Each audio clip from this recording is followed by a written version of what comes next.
नमस्कार विद्यार्थी मित्रांनो, मी सुनील डांगडाले मातृत्व परभणीच्या ऑनलाईन सेशनमध्ये तुमचं मनपूर्वक स्वागत करतोय। तर आजच्या या व्हिडिओमध्ये आपण जाणून घेणार आहोत की टीईटी मार्फत कोणतं शुद्धीपत्रक प्रसिद्ध करण्यात आलेलं आहे।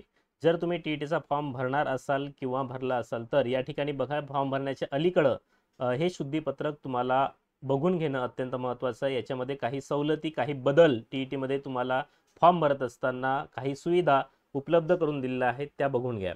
13/9/2024 ला हे शुद्धीपत्रक प्रसिद्ध करण्यात आलेलं आहे। बघा काय, बघा 3 मुद्दे या ठिकाणी परिवर्तन करून दिलेले आहेत आपल्यासाठी।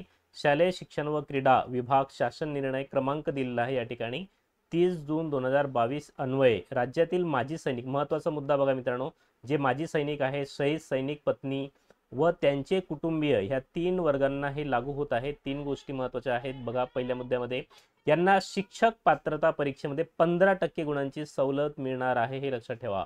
आणि यानुसार ऑनलाईन आवेदन पत्रामध्ये नवीन टॅब म्हणजे नवीन तुम्हाला एक ऑप्शन उपलब्ध करून दिलेला आहे, बरोबर। या ठिकाणी पहिला मुद्दा आहे की माजी सैनिकांसाठी, शहीद सैनिक पत्नी आणि त्यांचे कुटुंबीय म्हणजे मुलं बाळं असतील त्यासाठी। दुसरा मुद्दा काय दिलाय आपण बघूया, दुसरा बदल काय करण्यात आलेला आहे। सगळ्यात महत्त्वाची माहिती आपल्या पुढे येत आहे। सामाजिक न्याय व विशेष सहाय्य विभाग शासन परिपत्रक क्रमांक दिलेला आहे दिव्यांगाचा।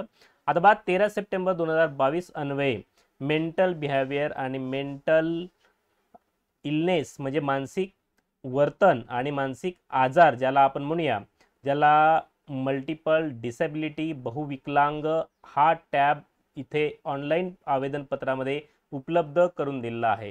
तर मित्रांनो, या ठिकाणी जे मानसिक आजार असलेले जे काही उमेदवार असणार आहे त्यांच्यासाठी सुद्धा काही टॅब या ठिकाणी उपलब्ध करून दिलेत आहे, त्याला सुद्धा सवलत आहे।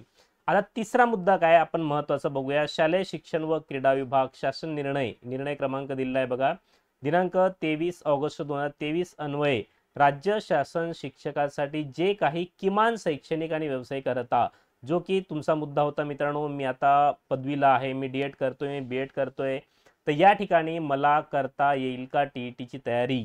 तर हा मुद्दा मित्रांनो अत्यंत महत्त्वाचा आहे की जे विद्यार्थी अपेअर आहेत, तर बघा व्यावसायिक अर्हता निश्चित करील ती धारणा करणाऱ्या, मग ती धारण करणाऱ्या म्हणजे काय, तर जे व्यक्ती डीएड करत आहेत, जे व्यक्ती बीएड करत आहेत अशा उमेदवारांसाठी, किंवा अंतिम वर्षात प्रवेश घेतलेल्या उमेदवारास या परीक्षेला बसण्याची मुभा राहील।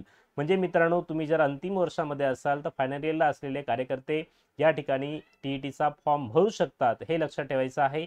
या मुद्द्यानुसार महाराष्ट्र शिक्षक पात्रता परीक्षा 2024 या परीक्षेसाठी सदर उमेदवारांना संधी मिळावी यासाठी आवेदन पत्रामध्ये नवीन विकल्प दिलेला आहे। तर मित्रांनो, तुम्ही फॉर्म भरत असताना तुम्हाला हे जे टॅब आहेत त्यांनी उपलब्ध करून दिलेले आहेत। तर या शुद्धीपत्रकामध्ये त्यांनी 13 तारखेला काय प्रसिद्ध केलंय बघा। पहिलं, माजी सैनिक, शहीद पत्नी, त्यांचे कुटुंबीय यांच्यासाठी 15% जागा। त्याच्यानंतर जे दिव्यांग आहेत, मानसिक वर्तन, मेंटल डिसेबिलिटी, ठीक आहे, तर या ठिकाणी बघा मल्टिपल जे डिसेबिलिटी आहेत त्यासाठी सुद्धा टॅब बहुविकलांगासाठी उपलब्ध करून दिला आहे।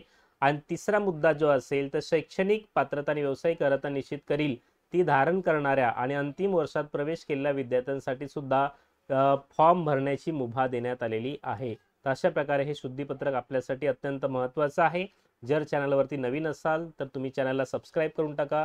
या संदर्भात कोणत्याही परीक्षेची तुम्हाला माहिती, म्हणजे टीईटी असेल किंवा आणखी कोणती परीक्षा, टीईटी संदर्भात संपूर्ण माहिती तुम्हाला या व्हिडिओच्या माध्यमातून, या चॅनलच्या माध्यमातून मी सुनील डांगडले तुमच्यापर्यंत घेऊन येणार आहे। धन्यवाद।